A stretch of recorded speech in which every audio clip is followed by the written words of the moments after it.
સફાઈ કામદાર નિગમમાં જે થતો અન્યાય સામે અમારા વાલ્મીકી સમાજના પ્રાણ પ્રશ્નો માટે જીતુભાઈ વાસુદિયા અને સમગ્ર ટીમ દાહોદની, મહીસાગર, અરવલ્લી, સૌરાષ્ટ્રની તમામ ટીમ આજે નિગમને આવેદનપત્ર આપવામાં આવે છે ચાવડા સાહેબને કે જે નિગમમાં થતો અન્યાય કે જે 2024-2025 ની અંદર 10 લાખથી 15 લાખની સહાય મળતી હતી, પરંતુ આ વખતે 2026 ની અંદર 10 લાખથી 5 લાખ સુધી કરી નાખવામાં આવી છે.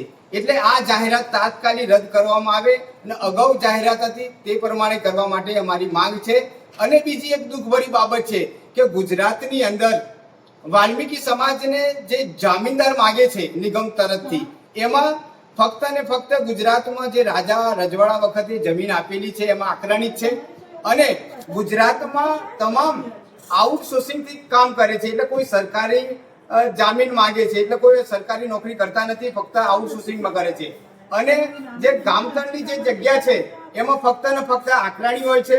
આ સરકારનો જે મફત પ્લોટના પુરાવા છે એ બે પુરાવા સિવાય બીજા કોઈ પુરાવા નથી. તેના કારણે આ વખતે સરકારે જે પરિપત્ર જાહેર કર્યો છે કે જે બોજા સિસ્ટમ હટાવી દેવામાં આવી છે, કે જેમ પંચાયતમાં અગાઉ બોજા પાડવામાં આવતા હતા પરંતુ અગ્રણી પણ બોજા પાડતા નથી. તેના કારણે આ જે જાહેરાતમાં ગુજરાતના તમામ લોકોને લાભ થવાનો નથી.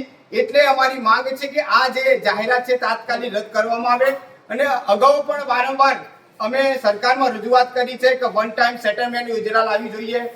સાથે સાથે વાલ્મીકી સમાજના 1,70,000 રૂપિયાની સહાય મળે છે એ અત્યારે બાથરૂમ પણ બની શકતું નથી. તો અમારે જેમ નગરપાલિકામાં 3.5 લાખ રૂપિયા મળે છે એની એ રીતના ગ્રામ પંચાયતમાં મળવી જોઈએ.